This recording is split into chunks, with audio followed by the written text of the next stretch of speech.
saya Teddy Wahid dalam channel Teddy Wahid Official. Kesempatan kali ini kita akan podcast bersama salah satu wanita, di mana pada konten sebelumnya ada yang request, Mas coba dong sekali-kali podcast sama wanita. Nah kali ini kita penuhi tentunya sesuai dengan podcast kita ya, seseorang yang bisa menginspirasi terutama diri saya sendiri dan buat kalian yang menonton. Oke, sebelum kita lanjut videonya, jangan lupa buat kalian yang belum subscribe channel ini untuk subscribe, like, share, dan komen ya. Kalau kalian ingin menghadirkan seseorang di sini, silahkan tulis di kolom komentar. Insya Allah nanti akan kita hadirkan. Nah, pada kesempatan kali ini kita akan berbincang bersama Mbak Eca ya. Iya. Oke, gimana kabarnya Mbak? Alhamdulillah sehat. Sehat. Nah, jadi perlu kalian ketahui bahwa Mbak Eca ini dulunya ketika sekolah ya di SMA ya, katanya sekolahnya kan normalnya sekolah itu 3 tahun. Katanya Mbak Eca ini sekolah di SMA hanya 2 tahun ya. Iya. Itu seperti apa Mbak awalnya? Sebenarnya masuk SMA itu kan dari awal kelas 3 SMP, itu ada pembukaan jalur prestasi ke SMA 1 Pringsewu waktu itu. Nah, saya daftar melalui SMP ya, di sekolah yang mengurus semuanya. Jadi kita cuma mengumpulkan persyaratan aja, terus sekolah yang mengurus. Alhamdulillahnya keterima saat itu. Nah, jalur prestasi ini yang keterima disuruh untuk mengikuti tes IQ. Jadi setelah keluar hasil tes IQ-nya, saya masuk nominasi untuk kelas 2 tahun akselerasi itu. Nah, karena saya orangnya suka tantangan, jadi ya sudah saya terima. Sebenarnya juga dulu banyak beberapa yang udah masuk itu, tidak kuat keluar lagi, tapi udahlah saya jalanin aja gitu, karena saya pengen tahu gimana sih gitu sekolah 2 tahun. Jadi alhamdulillahnya bisa melewati. Itu katanya kan lewat jalur prestasi ya. Tentunya di SMP kan pasti memiliki prestasi, nggak mungkin dong lewat jalur prestasi sebelumnya tidak memiliki prestasi apa-apa. Nah, prestasi-prestasi yang diraih semasa SMP? Kalau saya sih prestasi yang saya raih itu memang jalur akademik aja Mas. Di akademik ya. Saya mungkin nilai ya. Iya, nilai. Jadi saya itu jarang mengikuti ekskul seperti orang-orang. Jadi itu sih, di akademiknya saya memang belajar gitu, memang bagus. Karena setiap ada tugas atau apa itu nggak ditunda gitu loh. Kalau dulu zamannya SMP mungkin karena masih kecil juga, nggak jarang main juga dulu kan. Fokus belajar ya. Fokus belajar. Jadi alhamdulillah akademiknya baik gitu. Nah kan tadi katanya ketika banyak orang yang nggak kuat ya karena tantangan yang ada di dalamnya ya, bebannya mungkin ya. Kalau 2 tahun itu apa sih yang membedakan jalur akselerasi atau sekolah 2 tahun dengan 3 tahun seperti itu? Beban belajarnya lebih berat. Jadi kalau yang normalnya pulang lebih dulu ya, lebih cepat gitu dari kita pulang lebih sore. Terus beban tugasnya juga lebih banyak. Kalau yang normalnya tugasnya nggak banyak gitu, yang akselerasi ini tugasnya lebih banyak lagi gitu. Jadi malam itu yang jauh beda gitu loh dengan SMP. Apalagi kan itu baru kelas 1 SMA ya, langsung dibebankan tugas banyak gitu kan. Dari yang SMP masih bisa tidur cepat gitulah, ngerjain tugas paling cuma sedikit. Ini tugasnya jadi banyak, jadi begadang gitu, nyampe berlarut-larut gitu. Jadi mungkin itu yang buat orang jadi nggak kuat ya. Nggak kuat ya, karena tiba-tiba yang tadinya nyantai kok tiba-tiba langsung sibuk gitu ya. Langsung sibuk gitu. Itu pulangnya kan masuk jam berapa sampai jam berapa? Masuknya jam 7. Jam 7? 7.15 kalau nggak salah ya waktu itu. Pulangnya paling sore hari Senin itu kadang nyampe jam 5 di sekolah. Nyampe jam 5 di sekolah itu karena ada tugas juga sih itu.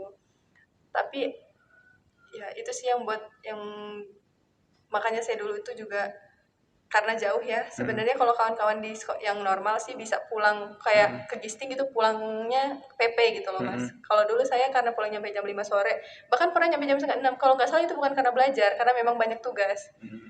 Nah, jadi di kelas itu nyampe 5:30 bareng-bareng sama kawan-kawan yang lain untuk ngerjain tugas gitu. Jadi dulu saya nggak kuat untuk PP, ngekos lah di sana gitu. Sampai 5:30, pulang 5:30, terus maghrib. Waktu istirahatnya sebentar berarti, karena tadi disampaikan bahwasanya malam belajar lagi ya, ngerjain tugas ya. Terus waktu istirahatnya ngerjain tugas sih. Dulu itu waktu awal-awal kelas 1 belum bisa manajemen waktu Iya. sih, karena bener-bener kaget dari yang nggak sesibuk itu jadi sesibuk itu karena tugas gitu ya, jadi kaget. Tapi setelah bisa manage waktu, bisa bagi-bagi jadwal. Oh, nanti ngerjain tugas. Kalau saya dulu ngerjain tugasnya setiap subuh sih, Mas. Subuh. Iya, subuh. Kalau nggak subuh, malam itu bareng-bareng sama kawan. Jadi pilihannya dua. Kalau misalnya ada tugas nih, langsung kerjain hari itu juga sama kawan. Ya kalau selesainya jam malam abis isa lah, atau nyampe jam 9 gitu. Tapi bareng-bareng kawan kan, karena memang dulu domisilinya ngekos kan, jadi bisa bareng tuh ngerjainnya. Nah, kalau misalnya nggak bareng kawan, biasanya sih tidurnya cepet. Saya jarang sih tidurnya sampai berlarut-larut gitu. Tidur cepet untuk bangunnya jam 3 gitu. Atau kalau memang tugasnya banyak, bangunnya jam 2 lah. Nah, ngerjainnya di saat subuh itu gitu. Jadi jam 2 sampai berangkat sekolah itu nggak tidur lagi? Nggak tidur lagi. Di sekolah ngantuk nggak? Enggak. Dulu jarang sih tugas. Maksudnya paling tugas banyak itu di hari-hari Senin, Selasa, Rabu gitu. Jadi kalau udah mulai Jumat, Sabtu, Minggunya udah lumayan nyantai gitu loh. Jadi sibuknya paling di awal-awal weekdays aja gitu kan. Kalau misalkan udah weekend udah santai. Jadi nggak setiap hari saya begadang, enggak ya. Jadi istirahatnya tetap bisa. Oke. Mbak Eca ini anak keberapa sih, dari berapa bersaudara? Anak pertama. Anak pertama ya. Nah, anak pertama perempuan nih. Biasanya kan orang tua khawatir, apalagi tadi Mbak Eca sampaikan harus ngekos. Nah, ya tanda kutip biasanya kan orang tua khawatir mengenai mungkin pergaulan ketika jauh dari orang tua, gimana nih anak saya perempuan, yang dikhawatirkan kan terjun di pergaulan bebas. Nah, artinya di sini Mbak Eca jaga kepercayaan orang tua ini loh, saya ngekos tapi saya bisa fokus belajar, pergaulan saya tidak akan aneh-aneh, itu gimana itu? Yang pertama, orang tua itu percaya dari nilai juga sih, Mas. Ya. Jadi ketika ngelihat oh nilainya bagus, berarti kan memang anak ini belajar, nggak main gitu loh. Terus selain itu juga komunikasi sama orang tua itu memang terjaga gitu. Jadi setiap pagi itu pasti memang telepon. Kalau nggak telepon, tapi lebih sering telepon ibu sih. Kalau ayah paling SMS atau chat aja gitu ya. Terus saya juga kalau misalnya mau, kan dulu kalau nggak di sekolah, kalau nggak di kosan, kalau nggak bimbel, ada les juga. Itu ngomong. Jadi saya ngomong, ini aja mau berangkat bimbel. Nanti kalau belum ngabarin lagi, pasti ditanya, udah pulang belum bimbelnya gitu. Jadi komunikasi itu ada gitu. Jadi orang tua terus memantau terus ya. Ditambah bimbel, orang artinya belajar aja dari pagi sampai sore tambah bimbel ya. Ada lesnya lagi. Jadi tadi ya nggak sempet main ya waktunya ya. Nggak sempat karena Sabtu itu pulang kampung. Iya, jadi Minggu itu di rumah, nggak main juga gitu, nggak di sana. Jadi seminggu itu pasti pulang, hari Sabtunya pulang. Hari Sabtu pulang, Minggu balik ke sana atau Senin pagi. Senin pagi baru pulang. Nah, itu tahun berapa sih? 2014 masuk, 2016 lulus. 2014 masuk. Oh, berarti 2014. Kalau 2014 saya lulus kuliah waktu itu. Oh iya, saya masuk SMA. Nah, terus kan nih motivasi belajarnya tinggi. Sebenarnya dari dulu ya, ketika masih sekolah kan motivasi belajarnya tinggi, rajin belajar. Cita-cita awal apa sih ketika masih sekolah? Cita-cita awal memang di dunia kesehatan sih, dokter dulu pengennya dokter. dokter. Ya memang berarti dulu di ini ya, walaupun akselerasi kan masih ada jurusan juga ya, IPA IPS gitu ya. Dulu akselerasinya cuma IPA. Di IPA? Iya, IPS nggak ada akselerasi. Oh, hanya di IPA aja ya. IPA. Terus cita-cita kan jadi dokter. Ya. Terus dokter kan perlu melanjutkan pendidikan yang lebih tinggi. Ya. Nah, setelah lulus SMA nih, selanjutnya melanjutkan pendidikannya gimana?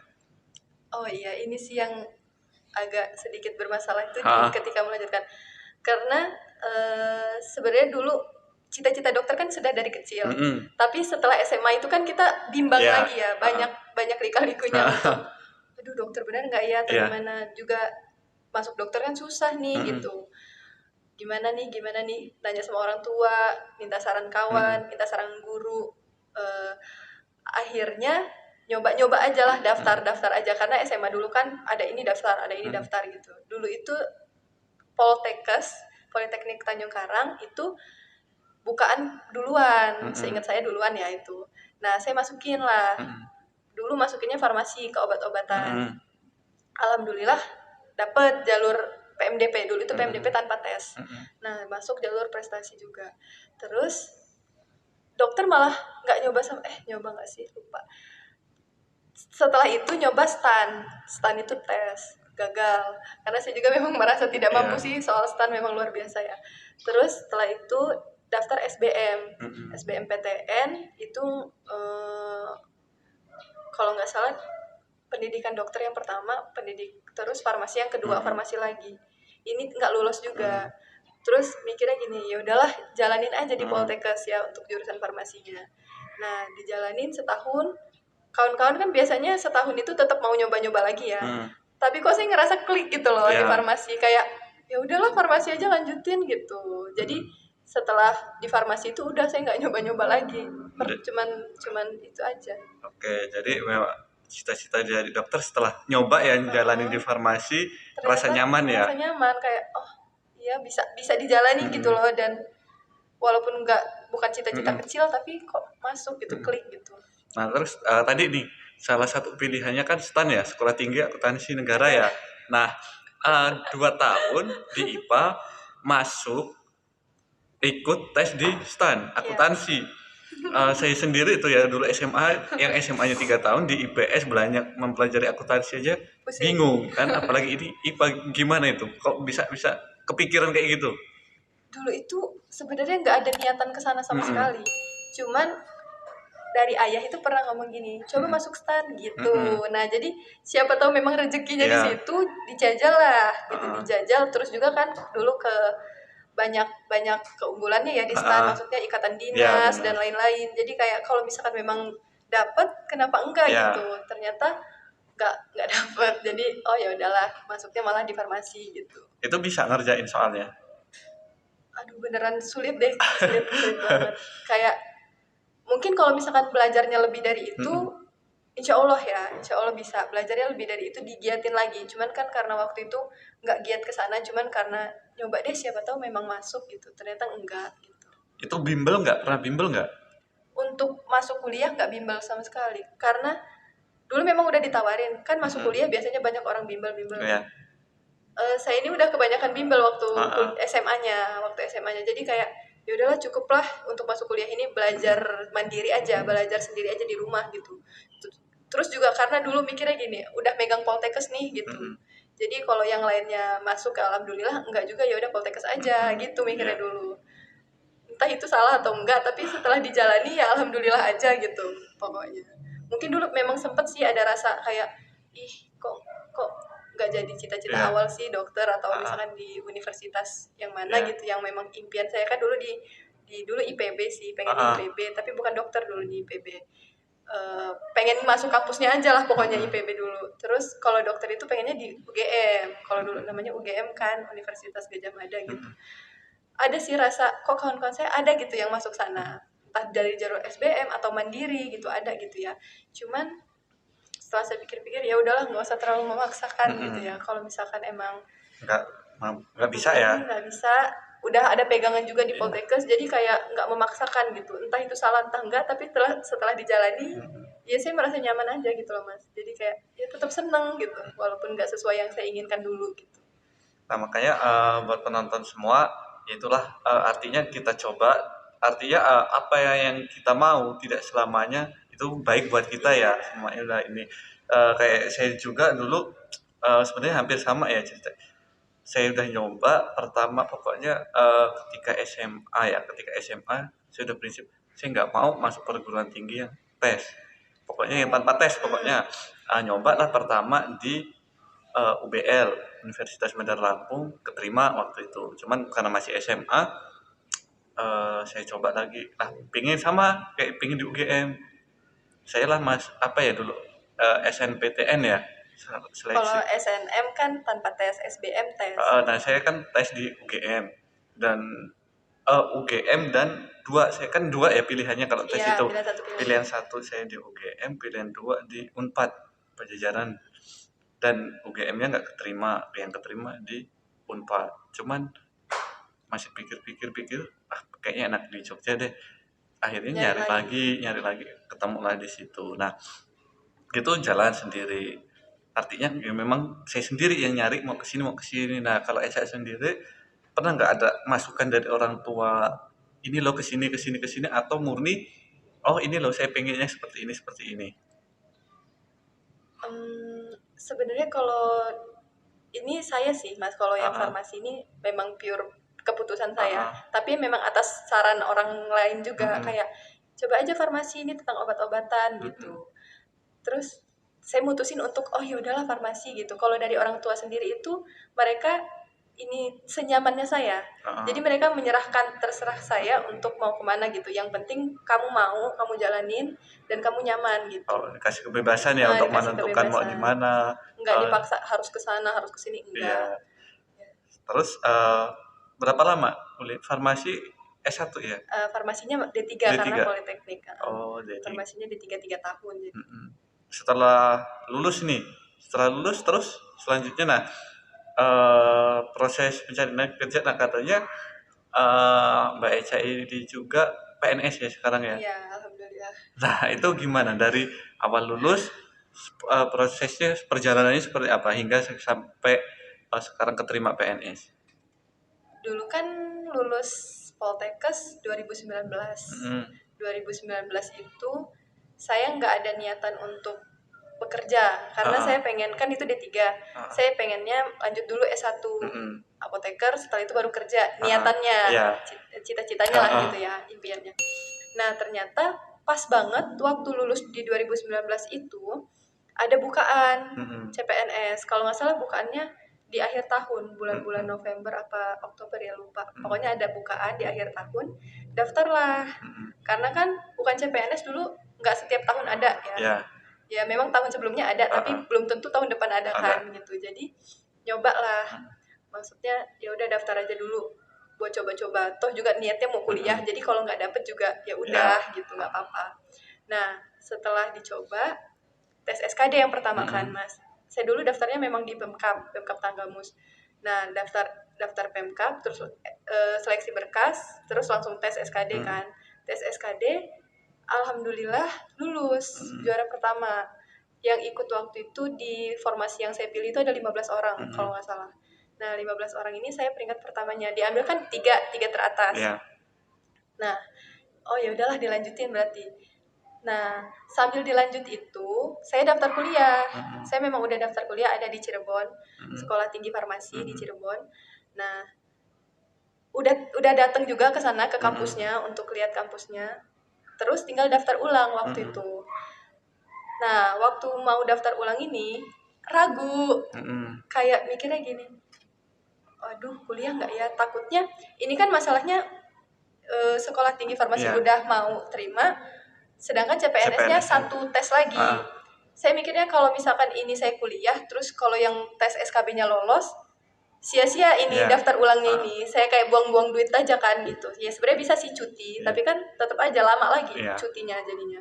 Ujung-ujungnya pasti sia-sia lah itu pokoknya. Terus dulu bingung banget, waduh lanjut kuliah apa SKB dulu Iya. ya, lanjut kuliah apa SKB dulu. Pokoknya cuma bisa milih satu kan. Ah, Kalau ninggalin kuliah ya tes SKB tapi ah, belum tentu lolos, iya. atau lanjut kuliah yang udah pasti Mm. tahu tapi SKB entah lolos entah enggak Iya. juga gitu kan. Akhirnya pulang lagi dari Cirebon ke Mm-mm. rumah lagi, curhat sama ibu. Kayaknya memang paling tenang curhatnya sama ibu ya. Ah, Ngomong cerita, "Bu gimana ya ini kok ah, kayaknya Eca bingung gitu. iya. Mau gimana?" Ah, Terus kata ibu, ya udah dijalanin aja dulu. ah, Kalau memang mau PNS, ah, nggak apa-apa dicoba dulu kuliahnya tahun ah, depan bisa belajar lagi kan. ah, Dulu ibu nyaraninnya iya. kuliah tahun depan itu nggak harus di Cirebon. Iya. Kan memang ada satu lagi sekolah tinggi farmasi Mm-mm. yang di Bandung. Akreditasnya udah baik gitu ya. Dan udah ada apotekernya juga di situ. Jadi kayak kalau nggak terima PNS ada pilihan lagi Iya. itu tahun depan tapi di Bandung gitu kan. Mm. Jadi ya udahlah yang Cirebon saya gagalin daftar Ya, ulangnya nggak jadi daftar ulang tuh. ah, Yang SKB inilah dilalahnya SKB-nya juga kepentok pandemi waktu itu kan ah, 2020 pandemi. Jadi setahun itu bener-bener di rumah aja belajar doang. Nggak ngapa-ngapain, nggak kuliah, nggak apa. demi ngejar Nganggur. SKB-nya itu ya. Iya, karena udah terlanjur nggak kuliah, jadi kayak benar-benar ini harus bener-bener dicapai ya. harus nih gitu kan, gimana lagi kalau misalkan ini ya, tapi nggak maksa sih Mas, namanya juga rezeki ya, Iya. kalau memang nggak lulus juga pun nggak apa gitu, Heeh. nanti tahun depan berarti kuliah Iya. gitu kan. Nah, alhamdulillahnya perjuangan selama setahun belajar nggak sia-sia. SKB tes di bulan apa ya, Agustus apa September, pokoknya alhamdulillah lulus. Pengumuman kelulusannya itu Oktober. Oktober 2020. Jadi benar-benar hampir setahun lah kan, nunggu dari Maret sampai Oktober gitu ya. Nah, lulus ya udah. Jadi berarti memang dalam hati, oh berarti memang udah ditunjukin jalannya ke sini gitu. Karena ragu itu tadi waktu daftar ulang kan. Mungkin ragu itu emang udah dapet sinyal gitu ya dari Allah ya. Udah nanti aja kuliahnya gitu kan. Alhamdulillahnya nggak sia-sia juga setahun nggak ngapa-ngapain itu. Tapi memang setahun nganggur di rumah sih. Nggak setahun sih, hampir setahun. Nganggur di rumah dan berbuah hasil gitu. Ya. Nah, itu tadi kan ceritanya nih ketika antara dua pilihan, milih kuliah atau milih PNS. Nah, sekarang sudah menjadi PNS, gimana rasanya? Alhamdulillah. Setelah menjadi PNS, yang dulunya nggak niat kerja dulu, tapi setelah menjalani dunia pekerjaan, ternyata alhamdulillah maksudnya sesuai nyaman juga loh dengan diri kita gitu ya, dengan diri saya gitu ya. Oh ternyata nyaman juga kerja gitu, karena dulu itu mikirnya belajar dulu aja lah, kerja mah nanti gitu. Tapi ternyata setelah kerja, oh ternyata nyaman juga dan masih ada keinginan untuk kuliah gitu kan. Kadang ada orang yang udah kerja malas ya, udahlah nggak usah kuliah lagi gitu ya, tapi saya masih ada gitu keinginan untuk kuliah. Masih nyampe sekarang, kalau bisa kuliah sekarang pun saya mau gitu. Tapi kerja juga nggak terlalu buruk ya. Imbang lah ya, bisa. Nah terus dari situ sekarang udah ada belum angan-angan atau keinginan untuk sekolah lagi setelah jadi PNS ini, atau ada planning lain? Ada banget sih. Jadi kalau misalnya nanti ada kesempatan untuk kuliah lagi, saya akan ambil gitu. Kalau bisa sih harus ada karena memang ingin banget gitu loh. Kayak kalau bisa saya sampai apoteker gitu lah. Karena itu profesi ya. Saya karena memang dari awalnya udah klik kayak tadi kuliah, udah klik di farmasi, kayak ingin melanjutkan gitu loh Mas. Ingin melanjutkan sampai kalau bisa apoteker. Kalau udah apoteker kan udah profesi, ya udah bisa melayani masyarakat lebih baik lagi gitu kan. Kalau udah profesi namanya. Nah, sekarang pingin sekolah lagi. Dari dulu kecil sekolah, terus selesai sekolah kerja, sekarang pengen sekolah lagi. Nah ngomong-ngomong, karena aktivitasnya sibuk belajar jadi ini terus. Sekarang udah berkeluarga belum? Belum. Masih single ya? Iya, belum berkeluarga. Tapi udah ada calon? Belum ada yang pasti kalau calon. Ya begitulah. Sulit dijelaskan untuk calon, belum pasti. Kayak orang-orang kan, udah ini calonnya mau lamaran ini, enggak, belum nyampe sana. Karena mungkin masih umur juga belum ini sih, saya masih 22 ya Mas ya. Masih 22. Iya, jadi kalau kepikiran udah ada, pikiran pasti ada. Cuman calon yang udah pasti nih sama dia nih, mau lamaran besok itu belum. Kalau itu masih fokus sama karir ya. Fokus sama karir ya, kalau misalkan ada nyari juga sih Mas, maksudnya gitu kan. Yang enggak mengenyampingkan itu kan. Ada orang yang karir terus gitu. Ketemu jodohnya aja, sedikasih sama Allah aja gitu. Kalau misalkan memang udah ada ditemukan, udah saya klik juga, ya udah insya Allah jadi gitu. Tapi kalau sekarang memang belum. Ya. belum ada yang klik atau belum ada yang dekat? Kalau yang dekat ada sih yang dekat, cuman nggak tahu akan jadi atau enggak gitu ya. Hanya ya apa ya? Kalau teman dekat gitu ya. Nah, dari situ terus berpikirnya sekarang nih sambil jalan, sambil ini, pernah nggak artinya sekarang nih karir udah ya cukup lah ya, karir sudah cukup. Pernah nggak artinya orang tua di situ nanya, ayo dong cari calon atau gimana gitu? Kalau orang tua belum pernah ada omongan yang cari sekarang itu belum ada. Mungkin karena orang tua juga paham saya masih kalau misalkan siap nggak siap gitu ya. Jadi orang tua itu nggak harus memaksakan sekarang, belum ada omongan juga ke situ. Tapi prinsip orang tua sama saya itu sama. Ketika memang udah ada jodohnya dan ketika memang klik sama-sama klik, dari saya klik, orang tua klik, ya kenapa enggak kayak gitu. Nah, dikatakan klik itu yang seperti apa sih? Yang pinginnya, harapan ya? Pasti kan kita punya harapan seperti itu. Ya, kalau ini dari saya atau dari orang tua ini? Kalau dari Emang beda ya dari enggak, maksudnya kalau dari orang tua itu enggak nuntut. enggak menuntut gimana sih gitu. Dan kalau saya pribadi yang penting obrolannya nyambung aja gitu. Karena ada kemarin saya mendengar quotes dari orang juga, kita itu pernikahan itu tuh isinya obrolan gitu. Jadi kalau kita menikah dengan orang yang gak nyambung kan dengan kita, ya apa jadinya gitu kan, apalagi kita hidup dengan dia gitu. Jadi yang penting kayak obrolan nyambung aja deh Mas. Dan Jadi harapannya cuma satu itu aja ya? harapannya cuma itu, dan satu lagi pasti ya agamanya lah, insya Allah harus kan. Nah dari situ tadi kan obrolan ya, obrolan. Berarti Aisyah ini orangnya suka tipe orang yang suka cerita gitu ya? Iya kan? Iya banget.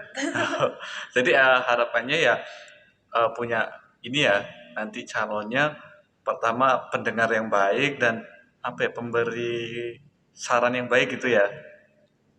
Kalau orang tua udah nggak harus menentukan seperti ini enggak ya? Orang tua juga sama sih, yang penting agamanya juga.